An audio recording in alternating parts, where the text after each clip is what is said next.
नमस्कार, मी संदीप सातभाई.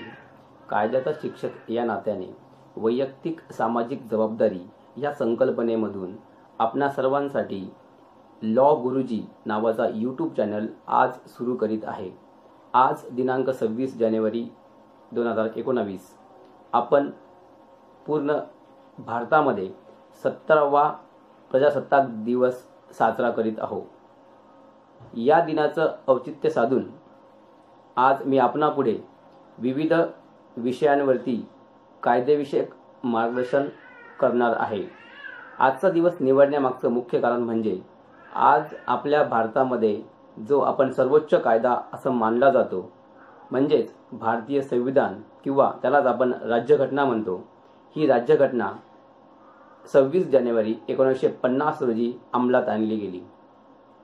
26 नोव्हेंबर 1949 रोजी आपली घटना आपण स्वीकारली होती, परंतु 26 जानेवारी 1950 या दिवसापासून ती संपूर्ण भारतामध्ये अंमलात आणली गेली.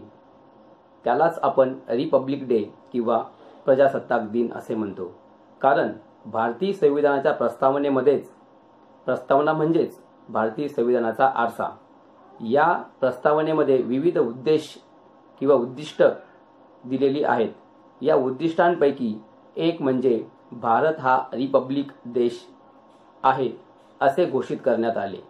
म्हणजेच भारतामध्ये भारताचा मुख्य प्रमुख प्रथम नागरिक, त्यालाच आपण राष्ट्रपती असे म्हणतो, यांची निवड निवडून दिलेल्या प्रतिनिधींकडून केली जाते. म्हणजेच प्रजासत्ताक हा शब्द आपण समजून घेताना भारत हा सार्वभौम देश आहे आणि भारताची प्रजा हीच सार्वभौम आहे असे समजणे योग्य राहील. तर मी आज आपणा सर्वांना या चॅनलद्वारे विविध विषयांवरती कायदेशीर मार्गदर्शन करण्याचा एक प्रयत्न सातत्याने करणार असून याच्यामध्ये आपणा सर्वांना आवश्यक असलेल्या विविध कायद्यांविषयी किंवा विविध विषयांवरती कायदेशीर बाबींचा उहापोह केला जाणार आहे. तसेच या दिवसाचं महत्त्व समजून घेण्यासाठी मी माझा हा पहिला व्हिडिओ तयार करीत आहे. गणराज्य दिन तसेच प्रजासत्ताक दिन किंवा आपण त्याला इंग्रजीमध्ये रिपब्लिक डे असे म्हणतो, हा दिवस किंवा ही तारीख निवडण्यामागचं मुख्य कारण म्हणजे पंडित जवाहरलाल नेहरू यांनी लाहोर अधिवेशनामध्ये 26 जानेवारी 1930 रोजी पूर्ण स्वराज्याची घोषणा केली होती आणि आपला ध्वज म्हणजे तिरंगा फडकविला होता.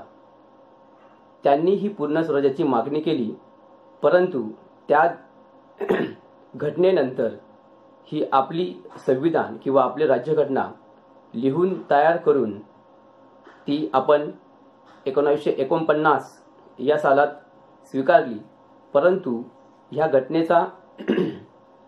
घटनेचा मुख्य उद्देश स्वीकारल्यानंतर ती अंमलात आणणे हा होता. म्हणूनच या लाहोर अधिवेशनाच्या धर्तीवरती त्या घोषणेवरती अवलंबून असलेला हा दिवस म्हणजेच 26 जानेवारी 1950 या दिवशी आपण आपल्याला आपले संविधान बहाल केले. याचाच अर्थ आपण आपल्या सर्व भारतीयांना सार्वभौमत्व देऊन प्रजेची सत्ता असणार असे घोषित करून ही राज्यघटना, ज्याच्यामध्ये मूलभूत अधिकार, ज्याच्यामध्ये मार्गदर्शक तत्वे, ज्याच्यामध्ये भारत देश चालविण्यासाठी आवश्यक असलेल्या सर्व कायदेशीर बाबींचा समावेश करण्यात आला. मी आपणा सर्वांना अशी विनंती करतो की ह्या माझ्या पहिल्या व्हिडिओद्वारे मी आपणास हे सांगू इच्छितो की आपण रिपब्लिक या शब्दाचा अर्थ जाणून घेताना भारतीय संविधानाच्या प्रस्तावनेमध्ये जे काही उद्दिष्ट सांगितले गेलेली आहेत, या उद्दिष्टांपैकी प्रजा हीच सार्वभौम आहे असे सांगण्यात आलेले. रिपब्लिक या शब्दाचा अर्थ जाणून घेताना भारतीय राज्यघटनेची प्रस्तावना समजावून घेणे फार महत्त्वाची आहे. कारण यामध्ये या शब्दाचा उल्लेख केलेला आहे. आपण रिपब्लिक देश रिपब्लिक या शब्दाचा अर्थ जाणून घेताना भारतीय राज्यघटनेची प्रस्तावना समोर ठेवणे फार महत्त्वाचे आहे, कारण या प्रस्तावनेमध्ये भारतीय संविधानाचे उद्दिष्टांपैकी एक हे असे सांगितले गेले आहे की भारत हा लोकशाही आणि प्रजासत्ताक देश आहे. म्हणजेच लोकांनी लोकांसाठी लोकांकडून चालवलेले राज्य आणि त्याच्यामध्ये प्रजा जनता हीच महासत्ता असणार आहे. तसेच या देशामध्ये संविधानाच्या प्रस्तावनेमधून आपल्याला हे लक्षात येते की आपल्या देशाचा जो काही कारभार चालतो तो कारभार त्याच्यावरती सर्व जनतेचा पूर्णपणे अंकुश असतो आणि जनतेला जर काही गोष्टी मान्य नसतील तर त्यांना त्याच्याविषयी त्यांचा अधिकार त्याच्या विरोधात त्यांचा अधिकार वापरण्याचा पूर्णपणे अधिकार आहे.